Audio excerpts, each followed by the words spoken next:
That's a pun.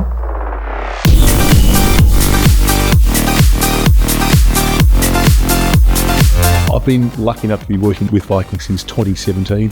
The enthusiasm of their agents who come, they learn so much because there's so much on offer. I think the inclusions is pretty amazing, and it's a once in a lifetime, really, isn't it? You were a fun group down the front. How'd you find the night? I love the no children, no casinos, go and relax. But the way that Viking offer their service, their experience is second to none, and it's so good to be involved. People often come to me with an idea of who they already want to cruise with, but Viking is becoming more and more requested. So it's the name, the branding's getting out there very well. The branding is constant here. Yes. It's always in the market. Yeah. There's a lot of information that comes through from Steam on a regular basis, or the marketing team that's into it. Yeah. And it's just fantastic. It's top of mind. Viking once in a lifetime. Awesome. It was a fantastic night. Thank you very much. We love Viking!